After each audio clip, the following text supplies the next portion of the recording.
Hey guys, so I was asked to make a quick review for the civil rights, and I'm going to do that right now for civil rights movement. I didn't get that many questions, so it's not going to be a very long review, but if you have any more, please send them to me and I'll make the video tomorrow. So the first thing that we have to remember is pre-civil rights movement legislation. So for example, the 14th and 15th Amendments. Now we studied this when we studied Reconstruction.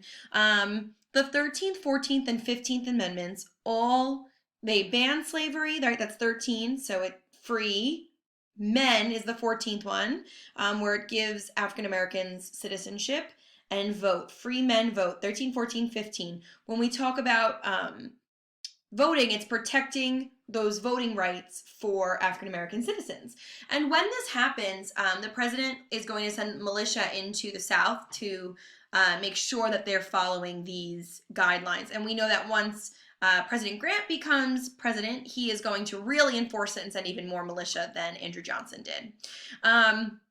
As time goes on, though, we know that Reconstruction will end in 1887 after Grant's presidency, when Rutherford B. Hayes becomes the president. And when he does that, we know that part of his agreement, in order to get the House to vote him in, he has to pull the militia out of the South. And when he does that, Jim Crow laws become a thing. And Jim Crow laws are state and local laws that enforce racial segregation in the southern United States. So we're talking like Mississippi, Alabama, Georgia, Texas, Florida, the Carolinas, Virginia, Missouri, Tennessee, all those southern states.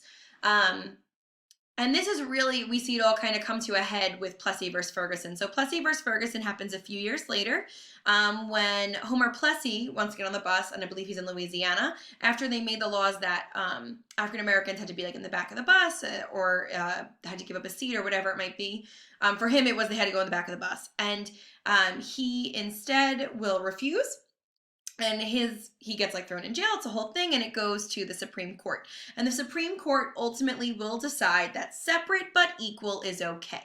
That if you have segregation in your town, as long as the accommodations are the same, it's fine. So for example, you can have an all-white school and an all-black school, but they had to be equal. We know that as soon as you separate something, it is inherently unequal. So it's not okay. We know that, but that is what is going to happen through the United States. That will not be overturned for quite some time, and I'll get there in our next slide.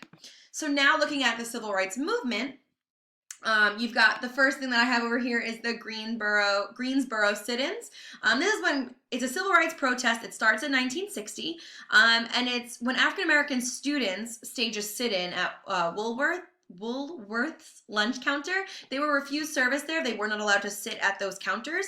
A lot of restaurants at the time would kind of have like a takeout window that African Americans could go up to get their food, and they had to leave. They weren't allowed to eat it there. So these students stage a sit-in, and it spreads throughout the South where they have more and more sit-ins at like lunch counters, and eventually it'll kind of spread out to other institutions as well as a form of protest. And all of that is civil disobedience, right? They're breaking rules, but they're not like, killing anybody. They're not rioting in the streets, but it's a protest. And we know that civil disobedience comes from Martin Luther King Jr. He is going to be the most important. He's in the forefront of this movement. He's a civil rights activist and leader. He holds many titles over the course of his civil rights movement, like activism and all that stuff, which is wonderful. He's going to be right in the forefront. He becomes the main figure for this, him and Malcolm X, who you learned about in your screencast this week.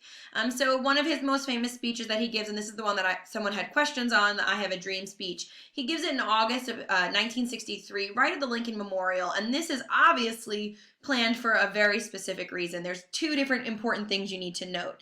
1963, go back 100 years, 1863, right? January 1st, 1863 is the Emancipation Proclamation, in which Lincoln freed the slaves in the rebelling states.